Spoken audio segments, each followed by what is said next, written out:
தெரியும், எல்லாருக்கும் தெரியும். லெஃப்ட். பரவாயில்ல, இங்கே இவ்வளோ கிட்டத்தில் வீடு இருக்குது, ஆச்சரியம் பண்ணுறாங்க. பழைய பூர்வீக இடம்லாம் இதெல்லாம். இதெல்லாம் பழைய இதுதானே மாமல்லம்.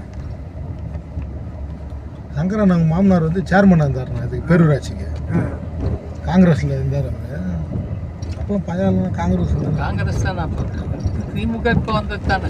ரைட்டில் போனால் 5 ராத்தம் வருதுலண்ணா, அது வரும். லெஃப்ட்டில் போனால் கடற்கரை வரும். எங்கே போகிறீங்க? எப்படி வரும் பாருங்களேன், 1000 சிலை இருக்குதுன்னா 900 சிலை புத்தர் சிலையை ஒன்று செதுக்கி. இது எல்லாம் இங்கிலீஷ் நல்லா பேசுதுங்க. நாங்கள் நடிக்கிறவரெலாம் நல்லா இங்கிலீஷில் நல்லா நாலேஜ் இருக்கு.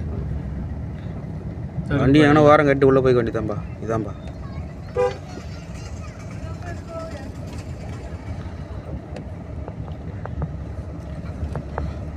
அப்படியே ரைட் எங்கன்னா வாரம் கட்டி போய் இல்லை கேட் அது போயிடுச்சு. சரிப்பா, அப்படியே சுற்றிங்கலாம், அப்படியே திருப்பிங்க. திருப்பிடலாமா? ஆமாம், உள்ளே போய் ஒன்று பார்க்க வேண்டியது பார்த்துட்டுனேன். தானாக கை தானாடும் சொல்லுவாங்க. அதுமாரி சிலை வாங்குறாங்களே இல்லை புத்தர் சிலை செதுக்கி வச்சுட்டாரோ இல்லை, அதை எடுத்து போடுறான் ஃபாரினர்ஸ் வரான். இதை சுற்றி ஒரு 100 வில்லேஜ் இருக்குது. இது கல்பாக்கம், திருக்கைக்குண்டு வரைக்கும் எல்லாம் நம்ம பசங்க தான் வேலை செய்யுது. சிற்பெல்லாம் கற்றுக்குறானுங்கள சின்ன வயசில். அப்படியே எவ்வளோ அருமையாக 400 ரூபாய் சம்பளம் பசங்களுக்கு. 400 ரூபாய் சம்பளம். எனக்கு தெரிஞ்ச ஒரு 100 பேர் வேலை செய்கிறாங்க. சங்கரான சொந்தக்கார பசங்க. அவர் அண்ணன் தான் கௌரவ தலைவர். இந்தியா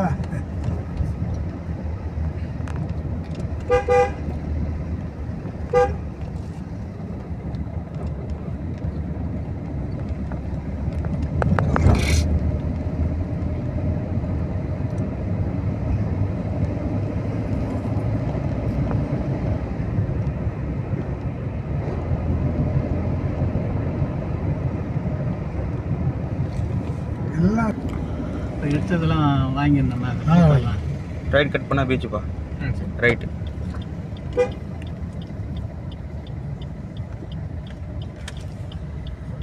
சரி, பரவாயில்ல. அந்த ஒரு குழம்பு இல்லை இதுக்கப்புறம்